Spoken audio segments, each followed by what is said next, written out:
Kyle, it was already a special day. Just what does it mean to get a win too? Yeah, puts a stamp on a really good day all the way around. Out here a little early, about 3 o'clock, getting things ready to go. Less about getting the field ready like it was in the past for the past 110 teams.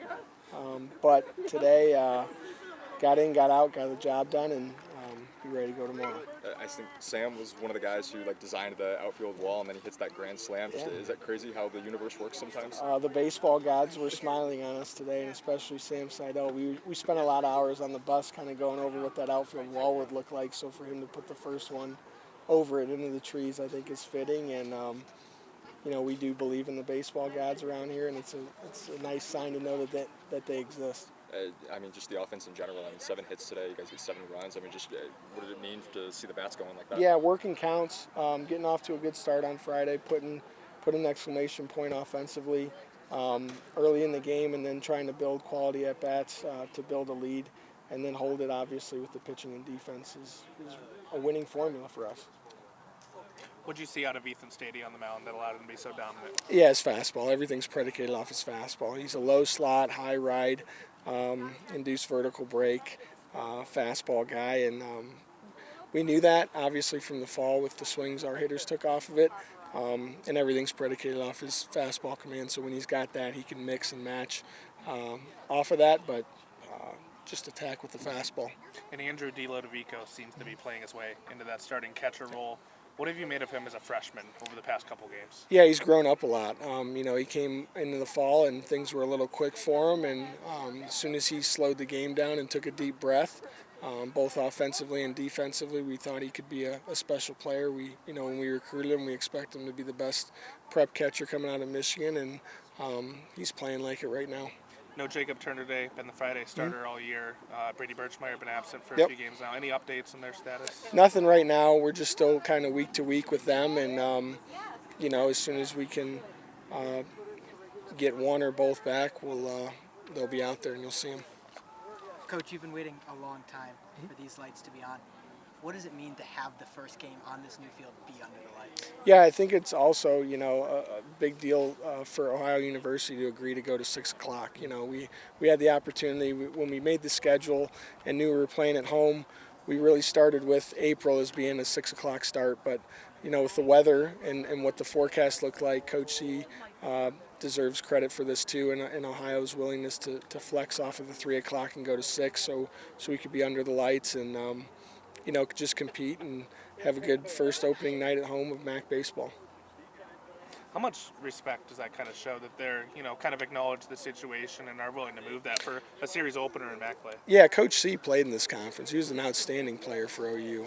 Coach in this conference, and we have a lot of respect for what Ohio's accomplished, and they're a great program, and we know that they respect us just as much as we respect them. And Carson Sova entered in relief after Ethan Stady. A lot of pressure, keeping that shutout alive after a dominant outing. What did you say to him as he went out there? Yeah, just be yourself, but control the count. I think this whole game, in the words of Burke Badenhop, who stopped in and talked to our whole team, whoever controls the rectangle, a.k.a. the strike zone, will have the better day at the yard. And I thought we did a good job offensively of getting counts in our favors, drawing walks when we needed to, getting some hit-by pitches. And then from there, we controlled it pretty well on the mound, getting ahead. And that's the game. It's simple, just not easy. Yeah, Coach, one thing for me was, a pretty complete performance from you all, both, on the mound and in the batter's box. What did you make about the team being able to string together, what ultimately was a 7-run game along with a shutout and that starting performance all put together there? Yeah, it's been a big point of emphasis at practice of playing off of one another. So from the time we start stretch to catch to, whether it's defense or offense or whatever we're going to begin with that day, it's making sure that we play well off one another and we transition well in our practices. So if we go out there and get the first 0 of the game, it's important to go up there and apply pressure offensively. And then when we do score, go out there and get the shutdown inning. The pitchers have an awareness of what the winning formula is. It's been drilled home to them for the past 6 months. Same thing with the position players. And just, again, I thought we made some really good, outstanding defensive plays. We showed our athleticism. We showed our ability to catch and throw it. And if you can do that's 2/3 of the game, and then go up there and scratch some runs across will be tough to beat. Will be tough to beat with that. Yeah, earlier in the week when I talked with some of the players, they talked about the importance of this home series as kind of being like a stretch to get right, essentially.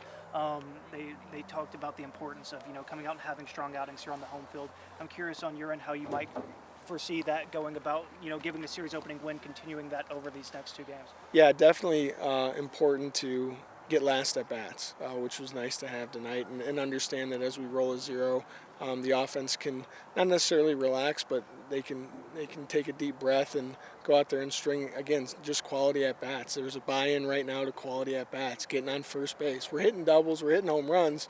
We don't want to skip first base in the process, though. So if we can create some leverage counts, whether that's singles or whether that's drawn walks, that's going to be important to us. And our guys did a really good job of that, and they're bought into to that formula right now. Talked about the defense a little bit there, and getting Griffin Schneider's bat in the lineup. Vinny Salvione's moved over to first a couple times, had a few good plays in the field. What have you made of his transition from short to first? Yeah, Vinny is looking to do anything for the team to win.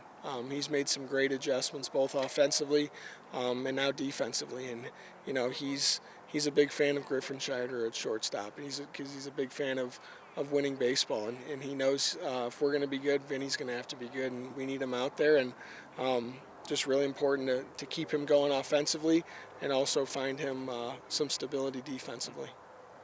And what's the message for your team heading in tomorrow as you try to look for your first series win of the season? Today's runs do not count tomorrow. It is 0-0, and the Bowling Green Bobcat, Nate Kress, is on the bump.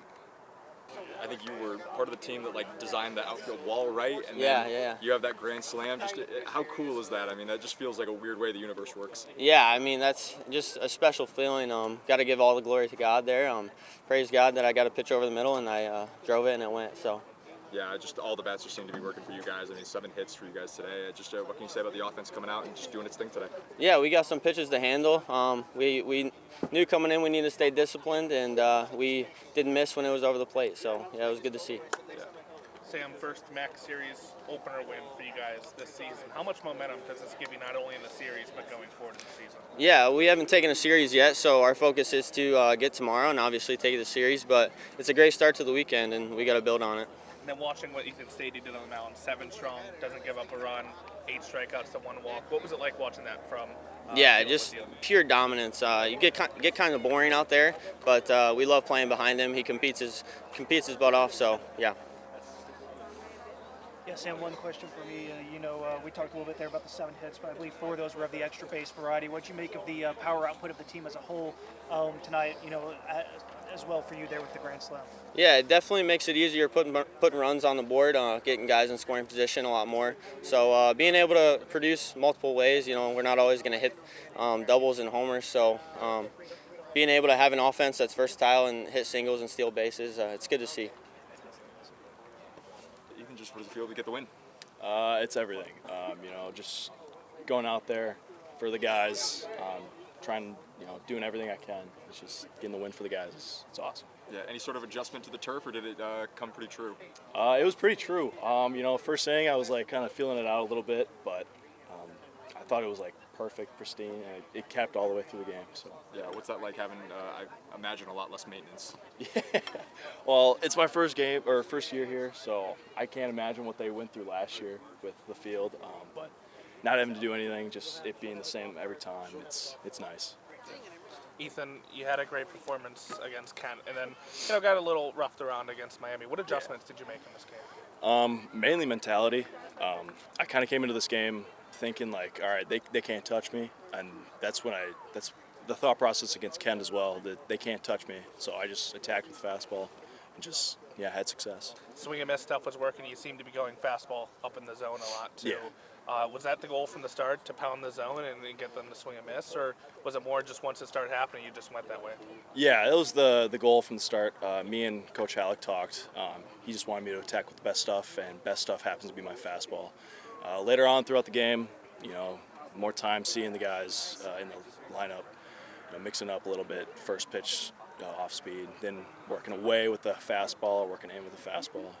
So yeah. And how good did it feel to get a long start out there, 7 innings, go over 100 pitches? It's been a while since I've done it, probably last summer. It feels really good.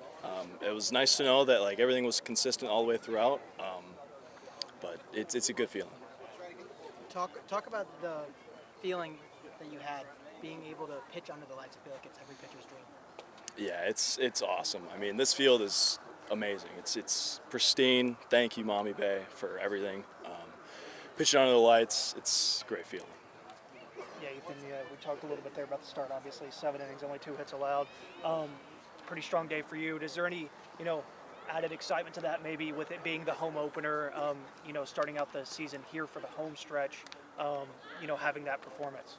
Yeah, it was kind of talked about earlier before the game. It's, hey, you get one first pitch on the brand new field, so make it count. And I thought, well, why not take it a step further and make it, a good outing? So that was kind of my mentality throughout. I'm good if you guys are. Yeah. Awesome. Appreciate you. Awesome. Thanks, guys. Ethan. Thank you.